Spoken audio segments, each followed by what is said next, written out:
You've got a small town, right? Swimming in cash from New Mexico's oil boom. And then, boom, suddenly it's facing a massive multi-million-dollar budget crisis. How does that even happen?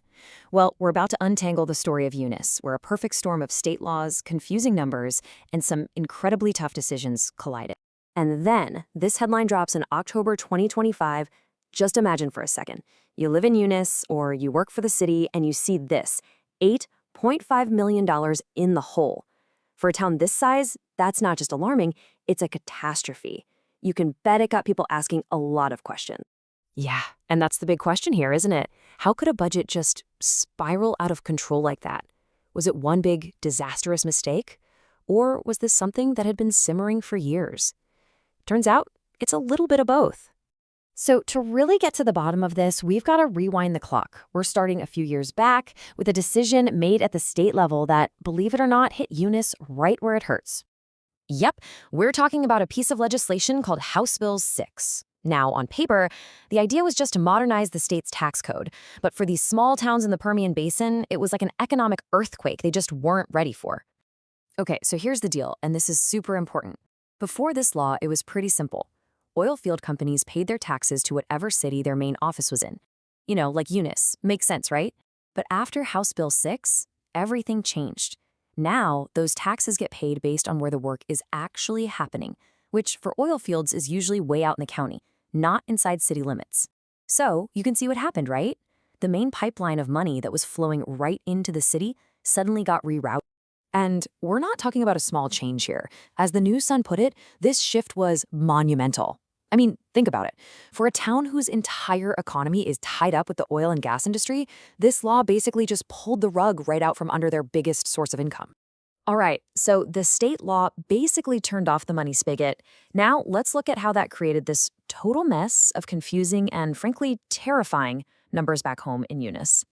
Okay, this timeline is a bit of a roller coaster, so stick with me. First, city officials see trouble coming. They project a pretty serious gap of $2.2 million for the year. But then, things get crazy. A city councilor goes public and announces this bombshell number, that the city is $8.5 million in the hole. Now, this was probably a worst-case scenario, but it caused a total panic. So a month later, the city has to walk it back. They clarify that, okay, once you factor in our cash reserves, the actual projected shortfall is more like $346,000. I mean, from $8.5 million down to $346K, the numbers were all over the place, and by then, the public trust was pretty much shattered. But look, while that state tax law was a huge external hit, it's not the whole story, not by a long shot. To really understand what went down, we have to look at some of the financial decisions made inside Eunice City Hall, way before this crisis ever made headlines. It turns out, as the financial pressure was building, money started getting moved around. Internally. We're talking about hundreds of thousands of dollars being taken from a fund that was specifically set aside for a new fire station and used to plug holes in other parts of the budget. First, you've got this transfer, $231,000. That money was taken from the fire fund and moved right into the city's general fund, to cover the day-to-day bills. And that wasn't it. That was followed by another transfer. This time, $322,000 moved from that same fire fund over to the sewer fund.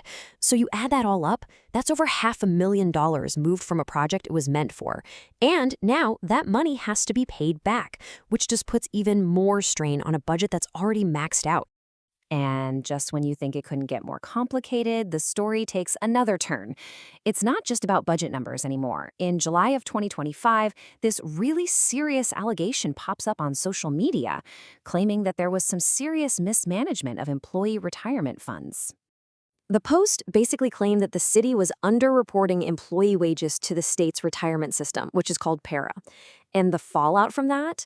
The post says it forced some employees to take a pay reduction of almost $1,600 a month just to make up for the city's alleged mistake. So suddenly this whole conversation shifts from budget shortfalls to some really serious legal and ethical questions. Okay, so we've got tax laws from the state, we have these internal fund transfers, and now these really serious allegations.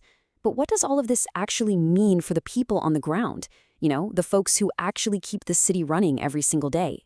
Well, to get that, you gotta look at the budget itself. For a small city like Eunice, the biggest chunk of the pie, by far, is employee salaries.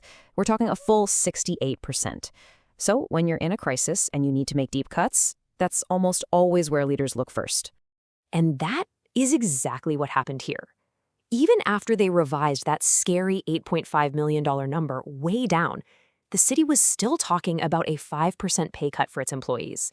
For the police officers, the firefighters, the public works crews in Eunice, this wasn't some abstract financial debate. No, this was a direct threat to their paychecks and their families. So you take all of this, the state law, the conflicting numbers, the fund transfers, and it leaves the city of Eunice at a massive crossroads. What's the path forward from here?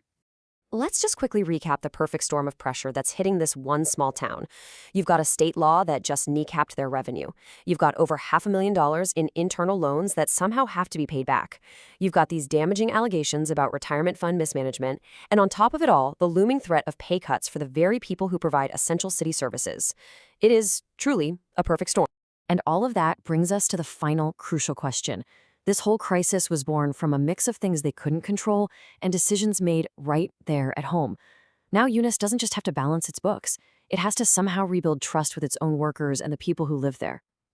The incredibly tough choices they make next, well, they're not just going to define their budget. They're going to define the very future of their city.